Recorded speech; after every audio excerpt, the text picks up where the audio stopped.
Reverendo don Ernesto, queridos amigos, mi gratitud ante todo por haber venido con este día, que es un día de compras y de lluvia, no de conferencias. ¿Habéis pensado quizá algunos de vosotros que este tema de la gnosis es un tema académico, filosófico, ancestral, de cosas ancestrales, poco relacionados con nuestra vida de hoy? Y sin embargo, no es así. Esto es una cosa con la que chocamos constantemente, que nos tiene rodeados y sitiados. El movimiento gnóstico, el gnosticismo, tomado en su sentido más amplio. No tenéis más que salir a la calle, los carteles que hay, cantidad por las calles, sobre cursillos de introducción al gnosticismo. El gnosticismo de la Nueva Acrópolis y otros muchos movimientos que se titulan a sí mismos gnósticos. Es un contrasentido esto de la propaganda del ocultismo. El ocultismo ha sido siempre ocultista. Hacer propaganda de esto es una contradicción en los términos, pero en fin, hoy sucede así, que se hace propaganda del ocultismo. Es además es la base de las sectas que nos rodean por todas partes. El concepto de secta es difícil de definir. Judíos llaman a los cristianos una secta. Es mucho más fácil de definir si se dice que es un movimiento restringido, iniciático, cuya doctrina es precisamente el gnosticismo, una u otra clase de gnosticismo. Esas son las sectas. Las sectas hoy son un peligro constante que nos rodea. Un padre de familia hoy, el mayor cuidado que tiene que tener con sus hijos es que no sean captados por una secta. Muchas de esas sectas son enormemente peligrosas. Devuelven al chico o a la chica que captan, pues lo devuelven ante todo sin fe, incapaces a veces de trabajar, drogadictos. Es uno de los grandes peligros que acechan a la juventud. Hay sectas pues sumamente peligrosas, la Hare Krishna, los niños de Dios, la misma Nueva Acrópolis que hemos citado y otras muchas. Además, las sectas están creando la diserción de la apostasía de muchísimas gentes que han sido católicas, especialmente en América. En América española, la semilla cristiana que dejaron allí los españoles, católica, pues hoy ya, según se dice, un tercio de la población creyente o practicante de alguna manera religiosamente, pues se ha convertido a la secta. En gran parte por la deserción de la propia Iglesia de sus fines religiosos, ya que la Iglesia se convierte en una especie de UNICEF, promoción del hombre, pues quienes tienen un espíritu, quienes buscan algo de tipo sobrenatural o de tipo religioso, un consuelo de este género, pues van a donde lo pueden encontrar de alguna manera, a veces al protestantismo, y en la mayor parte de los casos a las sectas. Se dice que en Francia hoy la segunda religión después del catolicismo es el Islam, por la emigración. En España se puede decir que la segunda religión es hoy la secta, son las sectas, precisamente. Vamos a ver en qué consiste, de dónde viene esta palabra de gnosis, cuál es su significación última.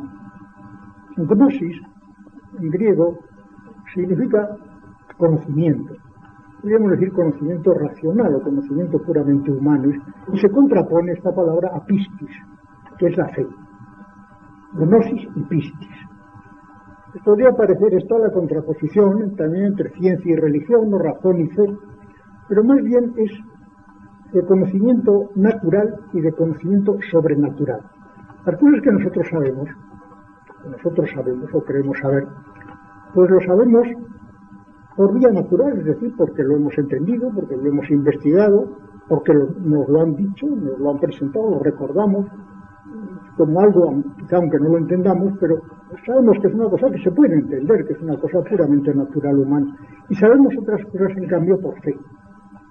Fundamentalmente por fe religiosa. Pistis se refiere a la fe religiosa. Las grandes interrogantes que nosotros tenemos en la vida, a las que no contestan las ciencias, ni siquiera la filosofía, es decir, de quiénes somos, de dónde venimos, a dónde vamos, qué hay más allá de la muerte, existe Dios. Estas cosas, el hombre de la calle, pues, o contesta si les preguntamos que él no se plantea sus problemas, o bien contesta por la religión, es decir, por lo que sabe, por la fe.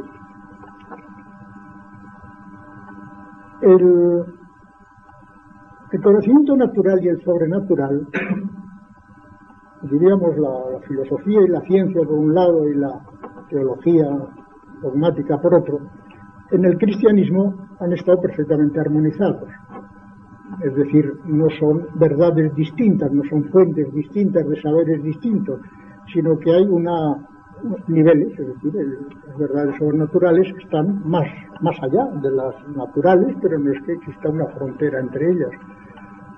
Hay una complementariedad, es decir, lo mismo que la gracia no destruye la naturaleza, sino que la perfecciona, la fe no destruye la ciencia, sino que la orienta y la perfecciona y la culmina.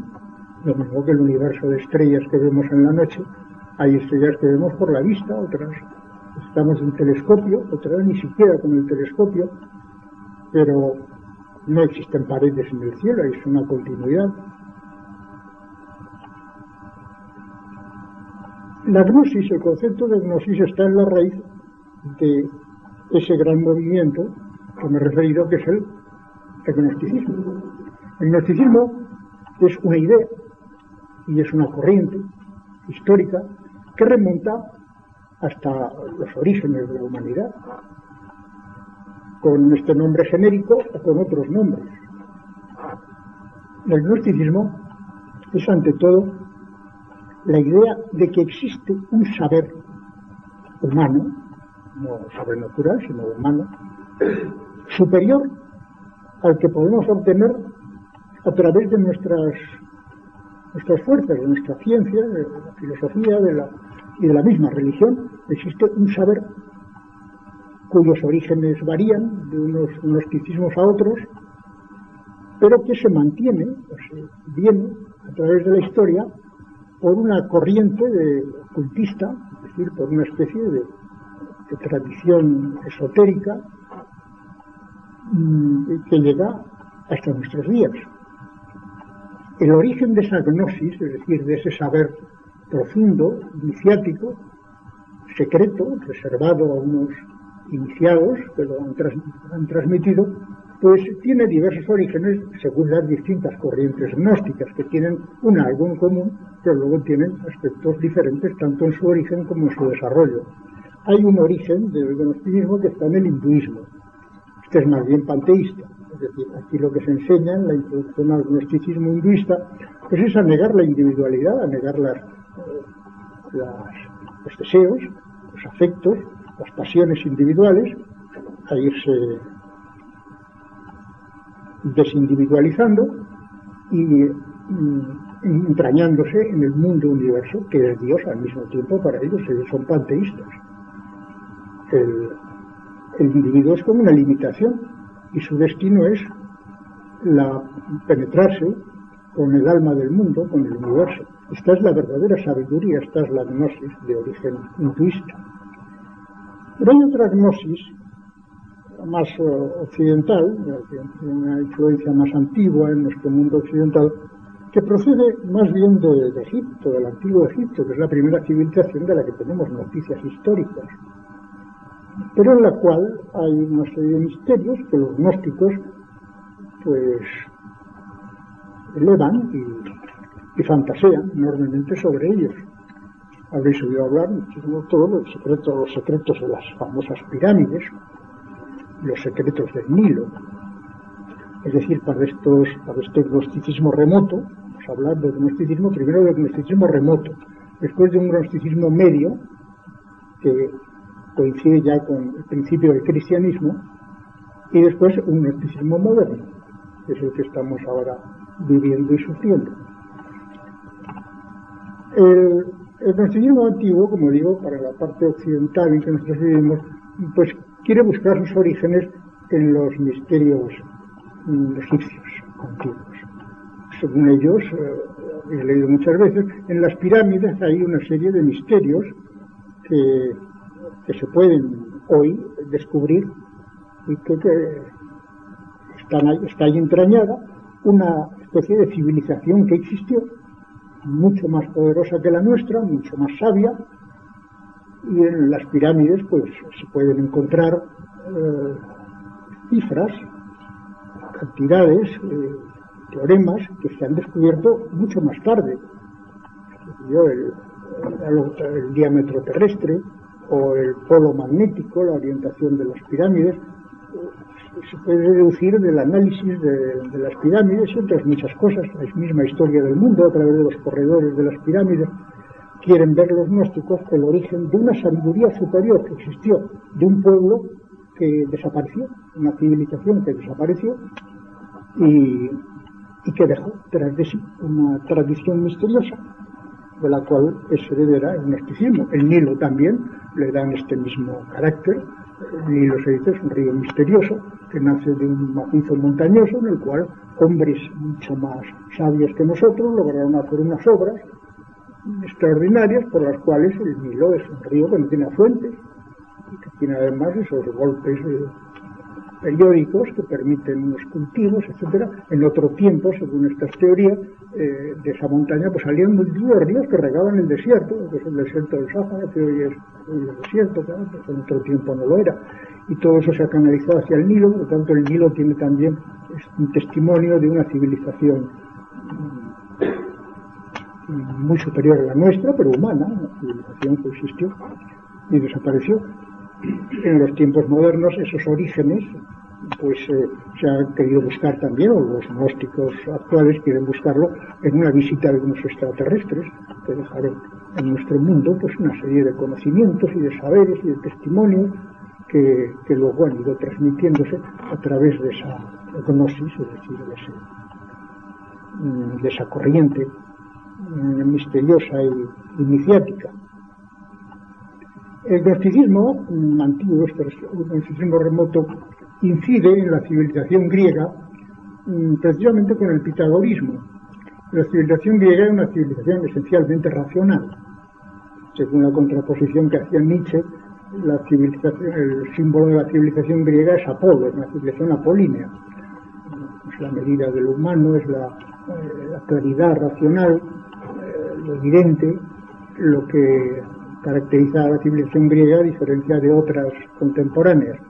Sin embargo, en la civilización griega entra con los pitagóricos, que eran una especie de secta pseudo-religiosa, y a través de los mitos órficos, las revelaciones que supuestamente tuvo Orfeo, el Aida, músico y poeta, procedentes de estas corrientes gnósticas, quizá principalmente vino esto a través del hinduismo, es una irrupción del hinduismo. Es el culto al dios Dionisios, que es un dios totalmente extranjero a la mitología clásica, pero que tuvo cabida entre los dioses griegos. Como sabéis, los dioses de la mitología antigua eran muy receptivos y aceptaban los dioses extranjeros. Lo mismo que los romanos también, en el panteón pues aceptaban los dioses extranjeros. Y Dionisios pues fue un dios que representaba en cierto modo lo contrario que representaba la civilización griega. Es el dios de las pasiones profundas, de los elementos oscuros que están en el hombre, de unas fuerzas. Es la teoría que después modernamente pues se ha ideado mucho, según la cual las facultades humanas son mucho más de las que se emplean. Y nosotros no vivimos más que con una parte pequeña del cerebro, pero hay otras muchas energías en el espíritu humano que pueden despertarse. En eso consiste precisamente la iniciación gnóstica y las iniciaciones del tipo también hinduista, el yoga y la meditación trascendental y demás, es para hacer que emerjan esas facultades del hombre que están cohibidas por la civilización actual y por la religión actual, pues ha cohibido una serie de facultades que, despertándolas, se puede acceder a esa sabiduría oculta que viene a través de estas corrientes. El culto de Dionisios es un culto que se manifiesta o se realiza en orgías, en desenfreno, todo lo contrario del espíritu griego. Se dice, bueno, Dionisios pasó a Roma con el nombre de Baco, que vulgarmente se entiende que es el dios del vino, la embriaguez, pero es en el fondo pues el dar suelta a esas pasiones que nosotros tenemos más o menos contenidas, y eso incluso se dice que ha pasado, el culto báquico pues ha pasado después a los siglos cristianos, y queda todavía un resto, según se dice, en teorías, pero que en los cultos de los peregunios y sobre todo en las hogueras de San Juan, la famosa noche de San Juan, pues esto representaba como un resto del culto dionisíaco, de los mitos órficos. En torno a las hogueras de San Juan pues había pequeñas bacanales que eran como una especie de salida anual a pasiones que estaban contenidas por la fe y por las costumbres, etc. Un conocimiento, por lo tanto, misterioso, superior, pero siempre humano, que se transmite. Y aquí viene la segunda idea de los que van a ser propiamente gnósticos con este nombre, porque el gnosticismo remoto, del que he hablado hasta ahora, pues más bien tenía las denominaciones de ocultismo o de esoterismo. Las esotéricas son prácticas o saberes reservados a una comunidad, reservados a un conjunto de personas que requieren una adhesión de los que se inician y unas prácticas iniciáticas. El gnosticismo va a empezar con este nombre propiamente a raíz de la difusión del cristianismo en el Imperio Romano, entre los siglos II y IV. Y aquí va a aflorar la segunda idea característica del gnosticismo, de todo gnosticismo, que es que la religión en general, cualquier religión, muy especialmente se aplicó en aquella época al cristianismo, no es más que una versión popular, una especie de catequesis de ese saber más alto y más profundo que es el gnosticismo. Es decir, la religión es para los gnósticos como una popularización de la fe. Lo mismo que a los niños, para explicarles cualquier cosa, hay que decírselo en cuentos, en imágenes, en comparaciones, en parábolas. El Señor Jesucristo hablaba en parábolas también a gentes incultas. Es decir, expresárselo es una forma que entre por la imaginación. Las fábulas también, son narraciones que entiende cualquiera y en las cuales hay una enseñanza, que quizá más tarde el mismo hombre que de niño aprendió esa fábula o esa parábola, pues luego saca la enseñanza, que el pequeño pues no es capaz de sacarla. Los niños tienen una gran memoria, la pedagogía antigua, los catecismos, se aprovechaba, hoy no se aprovecha, la gran capacidad de los niños de estudiar de memoria, y tienen mucha imaginación, pero su razón todavía no ha llegado a madurez. Por eso a los niños se les explica las cosas mediante comparaciones, ejemplos, cuentos, parábolas. Pues del mismo modo la religión es, diríamos, una filosofía para el pueblo, una filosofía gnóstica para el pueblo. Es decir, en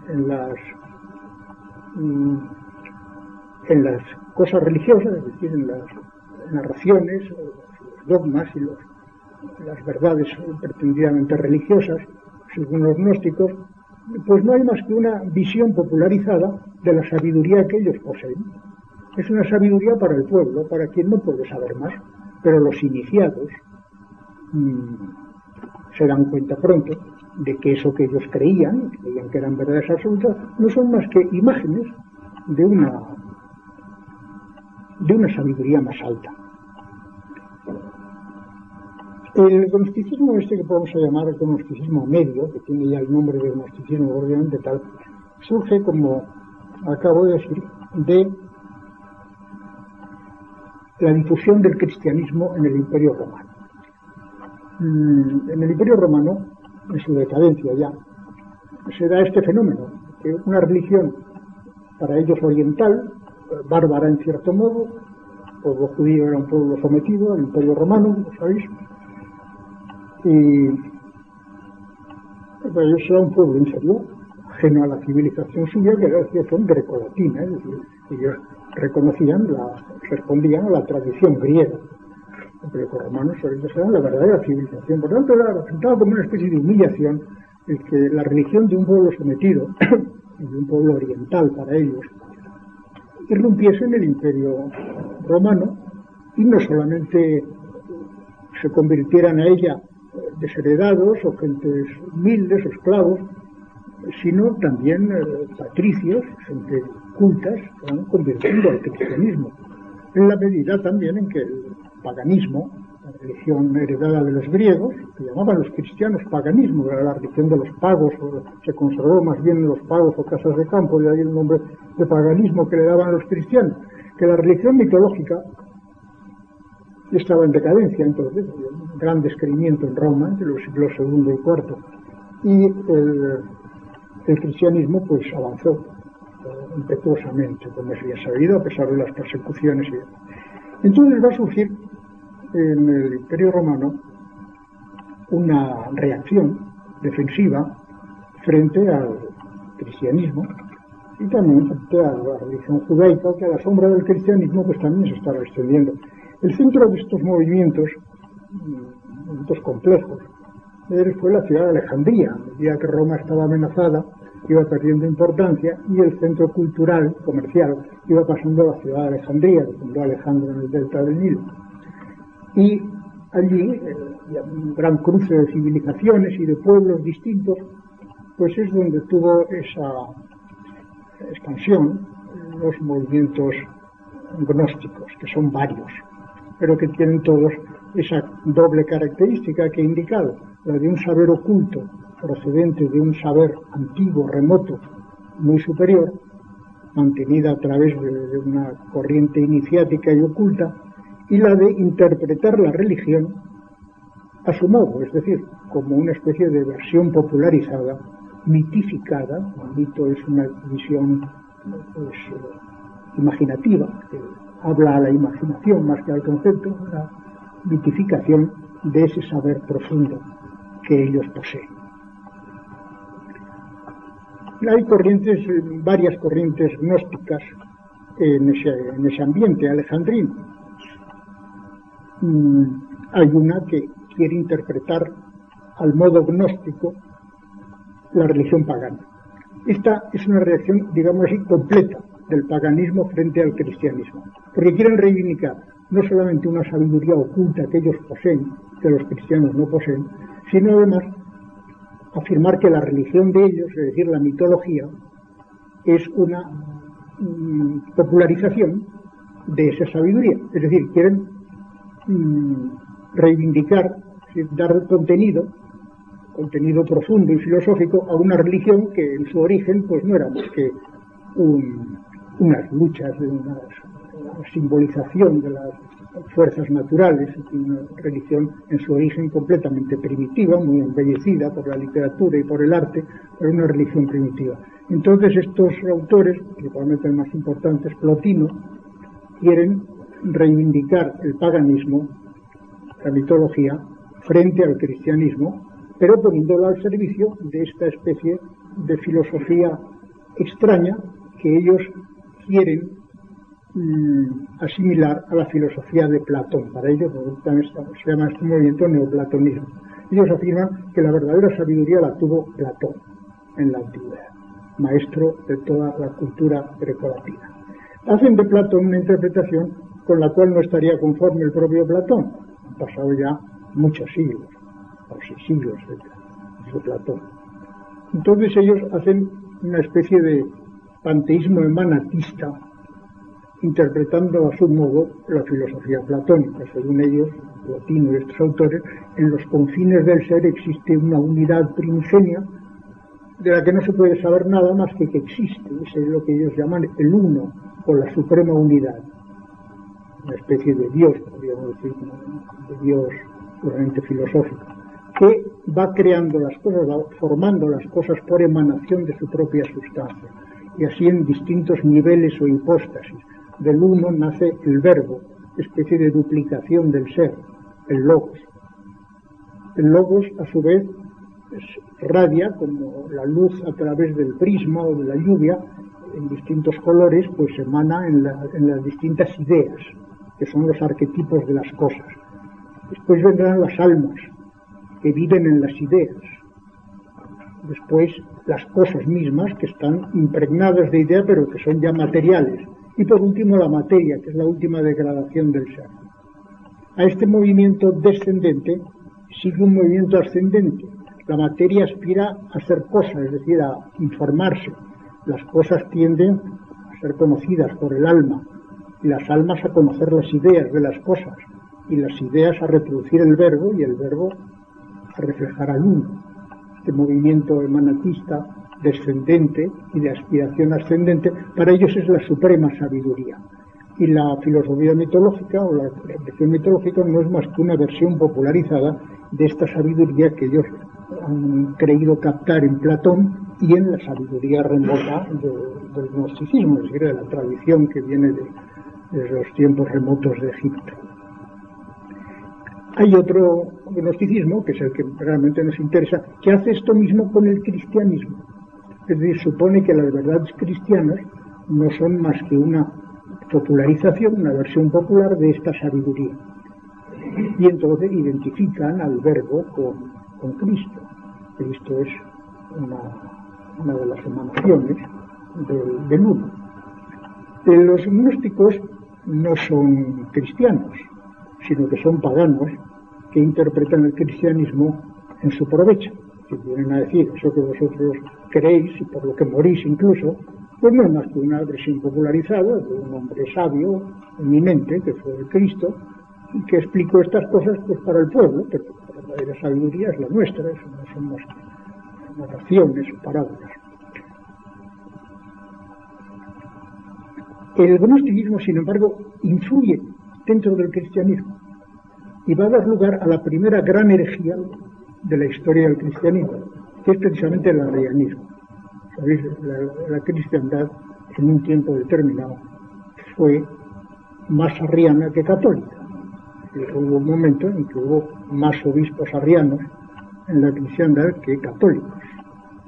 El arrianismo, Arrio era un sacerdote, Teotía, que llegó a la conclusión, por influencia del gnosticismo, a la conclusión de que Cristo es una hipóstasis de los gnósticos, es decir, que es una criatura eminente, que es el verbo, que es el logos, que es un intermedio entre Dios y los hombres, hombre eminente, con una cierta naturaleza de Dios, parecido, diríamos, a la naturaleza de Dios, pero no Dios. Es decir, el arrianismo negaba la divinidad de Cristo. Cristo era una criatura, todo lo eminente que se quiera, todo lo intermediaria con Dios que se quiera, pero no Dios, es decir, negaba la divinidad de Cristo, buscando en los evangelios pues, bases para admitir esta no divinidad de Cristo. Precisamente la gran lucha que el catolicismo tuvo para abrirse paso en medio de esta herejía primera, pues estuvo representada por los concilios primeros de Nicea y de Constantinopla, que se dieron en el Imperio Bizantino, y en los cuales se redactó el credo que rezamos en la misa, en la cual decimos de Cristo que es genitum non factum consubstantialem patri. Esto va contra los arrianos. Genitum quiere decir engendrado, fue engendrado, Cristo es engendrado del Padre, pero no creado, es decir, no como una cosa distinta. no como una creación distinta, porque también es Dios, y es consustancial con él. Es que ahora en la nueva misa se dice, en castellano al menos, de la misma naturaleza que el Padre. Eso es cierto que sea de la misma naturaleza, pero es más que de la misma naturaleza, porque de la misma naturaleza soy yo con vuestra propia naturaleza, también toda la naturaleza humana, y mucho más con mi propio Padre, pues una naturaleza más común, pero no somos consustanciales. Mi padre, yo soy yo, y cada uno de vosotros sois cada uno de vosotros. Somos sustancias primeras o personas diferentes. Entonces,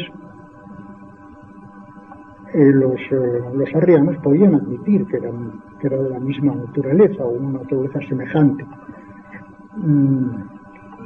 Por eso el Concilio de Nicea definió la palabra consustancial, que eso indica que son de la misma sustancia. Bien,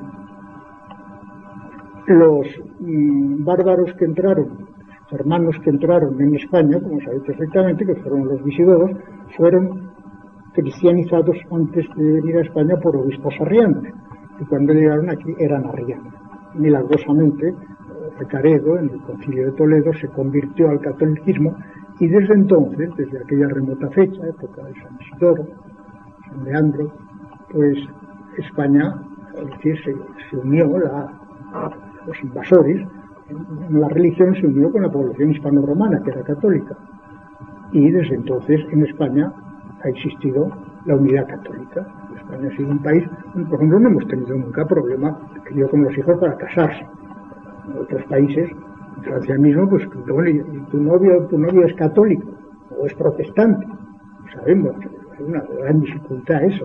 Aquí pues entendemos que todo, lo hemos entendido hasta ahora, quiero decir, hasta hace unos años, que todo el mundo es católico. Es un problema que no se plantea, habrá que sean practicantes o no sean practicantes, sean más o menos católicos, pero todo el mundo es católico. No que todo el mundo es blanco en España, pues todo el mundo es católico también, es la unidad religiosa. Y la unidad religiosa que ha existido en España, pues prácticamente hasta la Constitución actual. Con algún pequeño eclipse, pero incluso en la época liberal, pues había una unidad católica, no por ser la religión verdadera, sino por constitución, es decir, por acuerdo de los ciudadanos. Una falsa manera de mantener la unidad religiosa, pero se mantenía la unidad religiosa. Es decir, el catolicismo era la religión del Estado, hasta con el eclipse únicamente de la República, de los 5 años de República, hasta nuestros días, prácticamente hasta la pérdida de la unidad religiosa por culpa del Concilio Vaticano II, ¿no? Es lo que ha impuesto la pérdida de la unidad religiosa y de la confesionalidad del Estado en los países que todavía la conservaban, como era España y algunos países hispanoamericanos.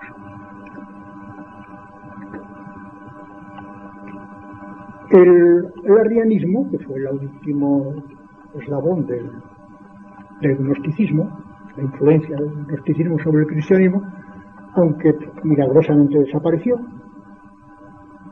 a pesar de haber tenido una gran preponderancia. Incluso algún papa hizo algunas declaraciones que hay que interpretar, que no son arrianas, se puede defender lo que él dijo, pero en fin, llegó a tener una gran importancia. Esto desapareció. Sin embargo, el gnosticismo, el ocultismo, ha subsistido a través de los siglos medios y de la Edad Moderna. Ha subsistido, según unos, en los templarios, en lo que quedó de los templarios después de su disolución, sobre todo en la masonería. La masonería es un caso de gnosticismo completo, es decir, es una sabiduría secreta, esotérica, es una iniciación, requiere una iniciación que va por grados de iniciados, y adoran lo gran de Dios, es el gran arquitecto del universo. Y la masonería pues ha mantenido siempre un odio al catolicismo y aspira, como veremos luego, pues a como veremos en el gnosticismo moderno, del cual es enlace, aspira a una metarreligión universal, a una religión universal. Luego, el que entra en la masonería o el que entra en cualquiera de estos círculos gnósticos, si dice que él es católico, no lo rechazan en general. No, muy bien, es católico. Sí, no tengo nada contra el catolicismo, puede entrar, ya lo creo. Nosotros nos encargaremos de que usted se dé cuenta de que el catolicismo no es la religión, sino que es una religión. Se da cuenta de que el catolicismo, lo mismo que otras religiones, pues son doctrinas que simplifican la verdadera sabiduría, que la expresan para el pueblo y que van evolucionando, confluyendo, una evolución confluyente hacia una única religión universal que será la religión del mañana. Esta es la esencia de la masonería. También se mantuvo esto a través de los siglos medios, pues a través de la brujería y la nigromancia, que es una especie de versión popularizada del gnosticismo, es decir, la creencia en gentes que tienen unos poderes secretos, heredados de una sabiduría remota, que son capaces de hacer milagros, curaciones y cosas, haciendo a las gentes apostatar de su fe. La Inquisición, que tanto se denigra hoy, que la Iglesia actual está dispuesta a pedir perdón por la Inquisición. La Inquisición principalmente luchó contra la nigromancia, porque el pueblo odiaba y temía a los nigromantes, que tenían pactos diabólicos también, y entonces había muchos inocentes que caían bajo las iras del pueblo, por supuesta, en muchos casos, por supuesta nigromancia, por supuesta brujería, y la Inquisición salvó a muchas más gentes que condenó, sin comparación. Era un tribunal competente para saber si aquella persona acusada de brujería, a lo mejor por una circunstancia casual, era realmente brujo o no, porque si no corría el peligro de que lo linchaban, o sea, que ocurría con mucha frecuencia. En unos tiempos en que había una gran sensibilidad religiosa y además tenía también un gran recelo hacia los falsos conversos. La nigromancia pues traía consigo misas negras, etcétera, y cultos satánicos o satanizantes. Y pasamos con esto, pues me estoy cansando porque la materia es larga, pero entramos ya en la última fase, que es la que nos afecta. El gnosticismo moderno. El gnosticismo no es una cosa antigua ni medieval, subsiste hoy. Y subsiste hoy más que nunca. Ahora ya la causa o motivo de esta irrupción de un nuevo gnosticismo no es como en el gnosticismo medio la caída del Imperio Romano y la irrupción de los bárbaros y la difusión del cristianismo, que fue el motivo de ese gnosticismo propiamente tal, el gnosticismo grecolatino o alejandrino, sino que ahora el gnosticismo está motivado por otro fenómeno, que es el racionalismo moderno y la Revolución Francesa. Es decir, el intento o la creencia que la ciencia lo puede dominar todo, que el hombre puede llegar por el progreso a saber todo. En el fondo, que las religiones van retrocediendo a medida que el progreso científico avanza. Y la idea también de la Revolución Francesa de crear una sociedad laica, no basada en una religión, sino basada en una convención, acuerdo o constitución, es decir, en una asamblea constituyente, una sociedad laica. La Revolución Francesa, que hoy ya tiene 2 siglos, se ha ido asentando el régimen democrático, laicista, secularista. La ciencia ha progresado mucho en estos últimos tiempos y en el cristianismo, en el catolicismo, concretamente, se dio en el siglo pasado, empezó a darse una especie de cansancio en ciertos elementos, particularmente clérigos, cierto cansancio de estar aislados frente a la revolución. Los papas de aquella época eran terminantes frente a la revolución. Los grandes papas, Pío XIII, San Pío X, fueron terminantes frente a la revolución. Y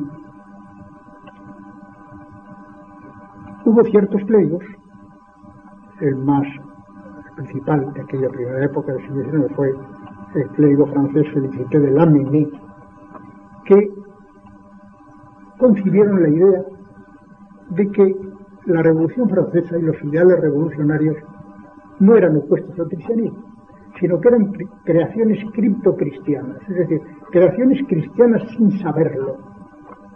Es decir, una interpretación del cristianismo más amplia, según ellos, en la cual entraban estas ideas de libertad, igualdad y fraternidad, a las que la Iglesia no tenía por qué oponerse, ni a la laicización, ni a la evolución de la religión, ni al cambio de los dogmas, a la Iglesia en marcha. No tenía que oponerse, sino al contrario, animar ese movimiento cientificista, racionalista, democrático. Algunos párrafos de Lamennais, escritos ya hace siglo y medio, pues parecen escritos por progresistas de hoy. Por ejemplo, voy a leer dos brevísimos párrafos. Las prerrogativas que los católicos creen patrimonio de la Iglesia sobrenatural pertenecen a la humanidad toda. Ella es la verdadera Iglesia instituida por Dios en su creación, y esas altas prerrogativas forman lo que se ha llamado la soberanía del pueblo. En ella está la decisión suprema, vox populi vox Dei. Confinada hasta aquí la Iglesia en lo que tiene de dogma y jerarquía, el cristianismo no ha penetrado todavía en la ciencia ni en la gran sociedad del futuro. Antes o después, dice Lamennais, se implantará una gran religión humanista, que no será sino una fase de esa religión universal y una del futuro. Brotará del caos actual de las religiones y realizará entre los hombres la más vasta unidad que nunca en el pasado se haya conocido. Esto es ya el progresismo actual. Lamennais fue condenado en su tiempo y murió sin retractación. Después se pueden citar a muchos más precedentes del progresismo actual, pero muy particularmente Teilhard de Chardin. Este era un paleontólogo, como sabéis, de cierta nombradía, que interpretó el cristianismo, era jesuita, interpretó el cristianismo como gnóstico. Es decir, el cristianismo es una prefiguración mítica, mitificada, popularizada de lo que es la verdadera sabiduría. La verdadera realidad es la evolución que llega a la creación del hombre, desde las formas primitivas de vida, y después esa evolución se prolonga hacia una religión universal. El cristianismo no es más que un anticipo de una religión universal, es decir, el hombre al evolucionar se va acercando a Dios, se va haciendo a Dios, es la religión del hombre que se hace Dios, que confluirá un día en el punto omega con la religión prefigurada, profética, del Dios que se hizo hombre, es decir, el cristianismo, pero en el fondo son la misma cosa. El cristianismo no es más que una avanzada, una profecía de esa verdadera sabiduría que está en el evolucionismo y que está en el progresismo. Teilhard de Chardin fue un eminente gnóstico de nuestro tiempo. Y al mismo tiempo, paralelamente a esto, la exégesis bíblica moderna pues ha tenido también a esto, es decir, a explicar el Evangelio y la Biblia desmitificando, es decir, haciendo los fenómenos naturales. Así cuando Cristo reparte o multiplica los panes y los peces, no hay que tomarlo en serio, esto lo que multiplica es su amor hacia los hombres. Lo que pasa es que nuestra exégesis que ha pretendido constantemente alejar el tiempo en que se escribieron los evangelios del tiempo en que sucedieron los hechos, porque suponen estos exegetas que el poder de fabulación que tiene el pueblo hizo que la predicación de Cristo y los hechos de Cristo, los hechos de un hombre eminente, de un hombre dotado de poderes superiores a los parientes, pues fueron fabulando una serie de milagros y de cosas que no fueron reales, porque los evangelios se escribieron mucho tiempo después y el pueblo había tenido tiempo de fantasear todo lo que hiciera y de darle a las cosas una forma mítico, fantástico, alegórica. De vez en cuando llamamientos, es decir, confirmaciones de la fe. La sábana santa es una de ellas, a pesar de lo que hayan dicho con el carbono 16, sin embargo ya se ha visto que eso era falso, vamos, que la experiencia estaba mal hecha, y que en la sábana santa está toda la pasión de Cristo y además una fuerza sobrenatural que fue la resurrección. Y en este aspecto de la exégesis bíblica moderna, pues ha sucedido también un hecho que se ha difundido muy poco porque toda la, digámoslo así, la prensa y la propaganda hoy es progresista y estas cosas no pretende callarlas, pero se ha dado el hecho de que se ha podido comprobar que el Evangelio de San Marcos estaba escrito casi a raíz de la muerte del mismo Jesucristo, es decir, que no es una versión posterior la que nos ha llegado, sino que es de la misma época.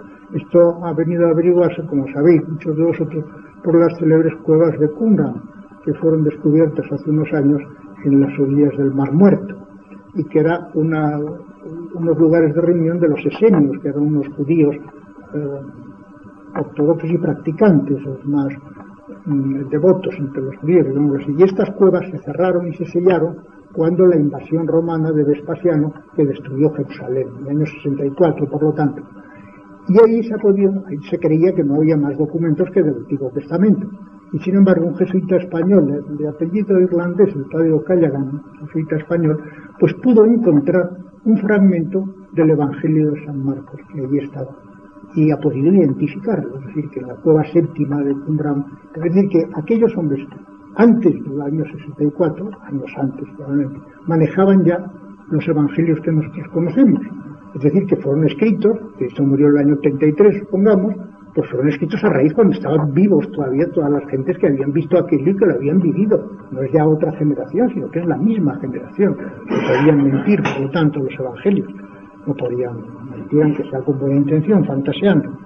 Esto es una llamada del cielo para que estemos prevenidos sobre todo esto. Bien, de esto, ya termino, de estas tendencias que quieren conciliar el mundo moderno con la fe, en beneficio del mundo moderno, haciendo de la fe una preformación, una prefiguración, una profecía del progreso indefinido. De todas estas tendencias ha nacido el progresismo. Y el progresismo es una forma de gnosticismo. Y el progresismo, pues, ha afirmado, como sabéis perfectamente, la laicización de la sociedad y la desmitificación de la fe. Y esto ha culminado en el ecumenismo, teoría que es la misma de Teilhard de Chardin, según la cual la Iglesia, y la misma de Lamennais, la Iglesia no tiene la exclusiva de la salvación. El hombre, según los ecumenistas actuales, pues recibió su ser de Dios y recibió su redención también de Dios, y todos los hombres están redimidos. Por lo tanto, el hombre se salva, salvo que sea un réprobo que blasfeme de la fe públicamente. Además, todos los hombres están salvados. Y además, en todas las religiones hay algo de verdad. Que la Iglesia verdadera es la humanidad. Y por lo tanto, pues veréis cómo el Papa actual pues se ha dedicado a visitar, a confraternizar con todas las religiones y a recibir todos los pseudo sacramentos de todas las religiones habidas y por haber. Y a afirmar públicamente pues, que en todas las religiones hay elementos salvíficos que no son exclusivamente del cristianismo, y que hay que ir a una metarreligión universal. Primero se hará una especie de religión cristiana. El catolicismo será una de las iglesias. Habla del catolicismo como de una iglesia y del protestantismo como de otra iglesia, al modo como al principio del cristianismo se hablaba de la iglesia de Alejandría o de Antioquía como iglesias diferentes. Hoy se puede hablar de la iglesia de España o de Francia. En ese sentido, hablar de las otras iglesias, de la Reforma y de la iglesia ortodoxa y tal. Es decir, que todas ellas confluyen y hay elementos de salvación en todas, y por lo tanto las misiones están de sobra, es una cosa evidente. No veréis que ningún misionero pida hoy para la salvación de las almas, piden para construir pozos artesianos o para alfabetizar a los salvajes, pero no para darles de comer, etcétera, pero no para evangelizar, ni siquiera para guardar las formas. Dicen que ellos están allí para evangelizar. Ellos tienen su religión y por lo tanto pues quieran molestarles, rompiendo con su familia y con todo esto. No, lo que hay que hacer es incardinar la fe en ese mundo y llegar a una metarreligión universal, que será el jubileo del año 2000, en el cual se juntarán no solamente las religiones cristianas, sino el Islam y las demás religiones, es decir, el judaísmo y todas las religiones, las cuales ha visitado a su santidad, y se formará una religión universal que podremos pensar que es la abominación de la desolación en el lugar santo. Y con esto termino. El gnosticismo hunde sus raíces no ya en Egipto ni en el hinduismo primitivo, sino en el paraíso terrenal. y si se quiere antes, en el non serviam de Satanás. Eva, el demonio, lo que le dijo a Eva, y Eva lo que le dijo a Adán, es que no os sometáis con los dictados de un ser superior, que os ha dicho qué es lo bueno y qué es lo malo y qué es lo prohibido, sino que seréis como dioses. Es decir, que podréis comer del árbol de la ciencia del bien y del mal y ser los definidores, porque en vosotros, en vuestra naturaleza, está la capacidad de una sabiduría superior a toda religión y a todo saber humano. Esta es, en definitiva, el último parentesco del ecumenismo, del progresismo, del modernismo y de la gnosis, de la cual todo esto no son más que derivaciones. Muchas gracias.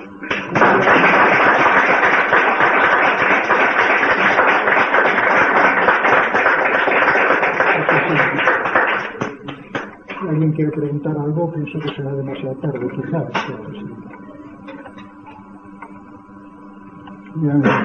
Así como usted nos ha relatado que hubo unos momentos en que, por no sé qué, desapareció aquel progreso que se iba consiguiendo. En la fe. En la fe.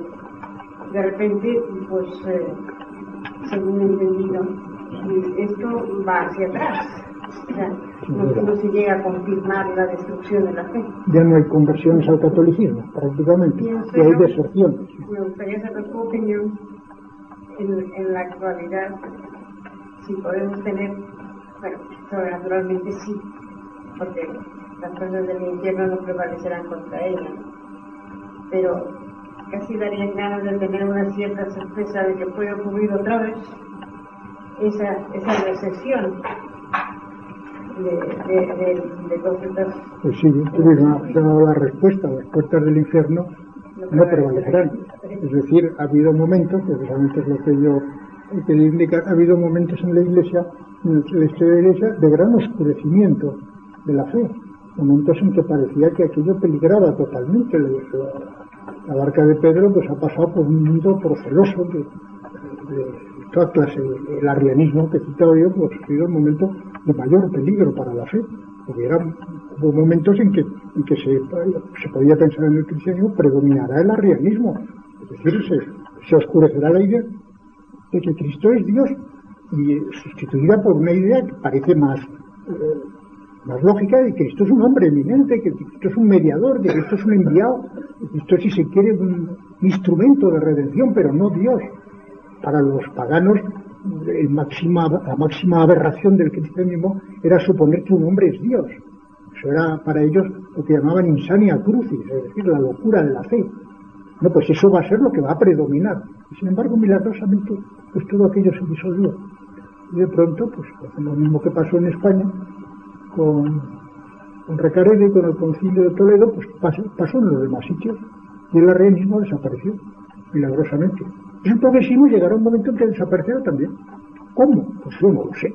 Pues vendrá otra forma distinta. O habrá una guerra universal y las gentes volverán a la fe.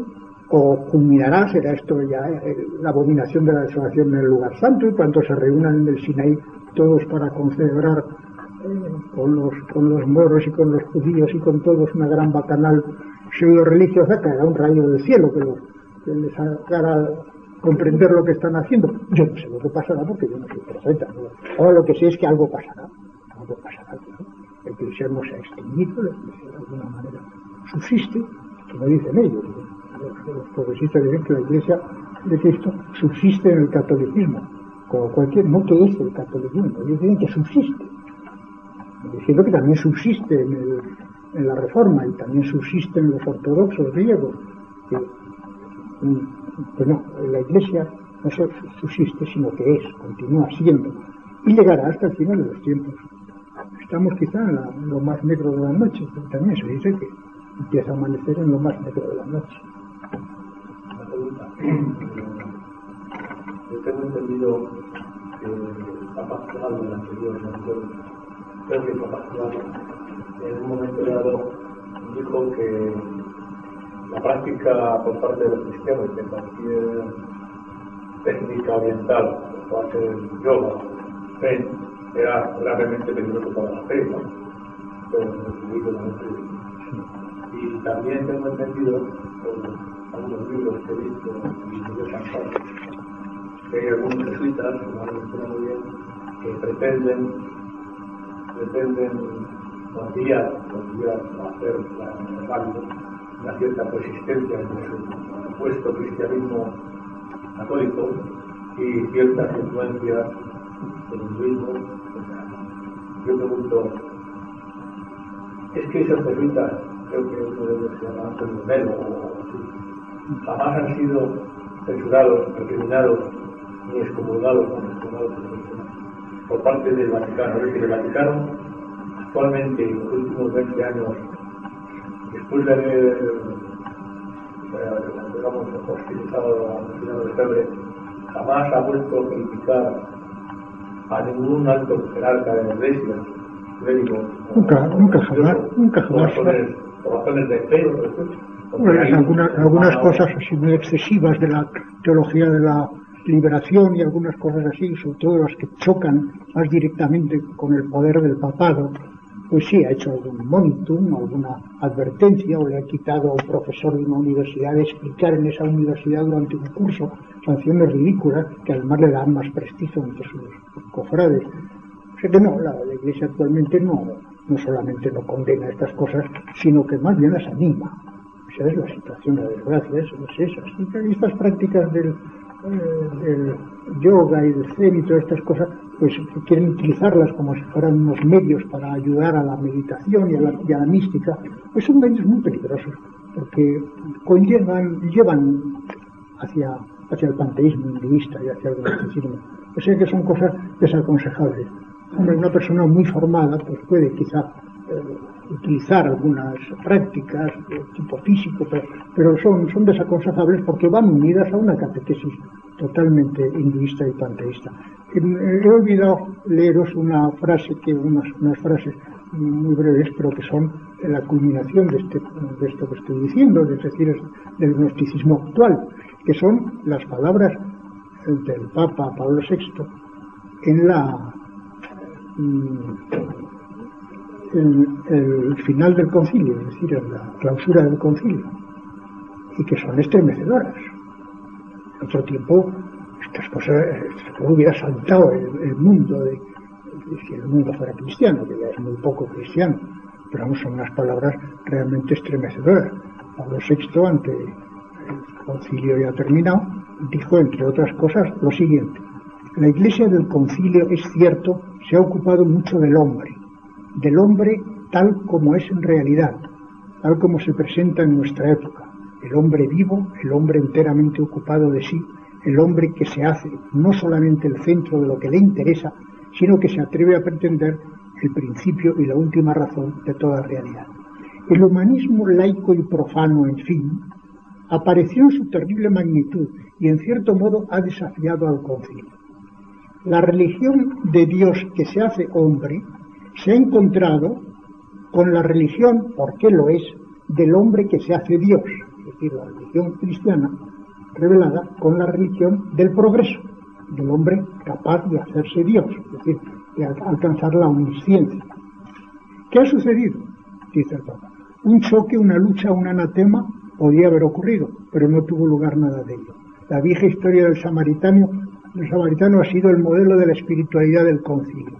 Una simpatía sin límites le ha embargado por entero. El descubrimiento de las necesidades humanas, y ellas son tanto más grandes cuanto el Hijo de la Tierra, el hombre, se hace más grande, ha absorbido la atención de este sínodo.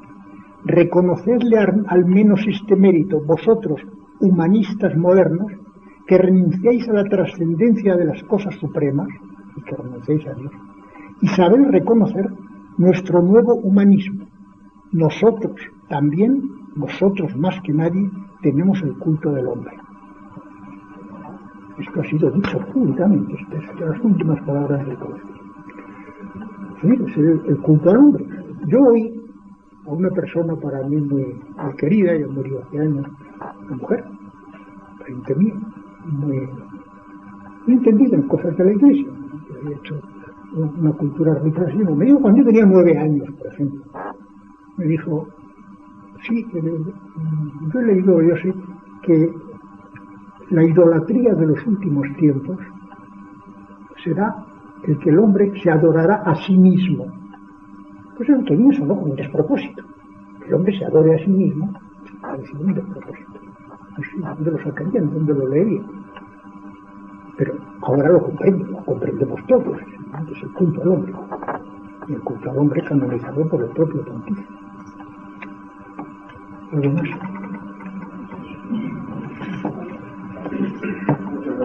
Muchas gracias a todos por vuestra atención.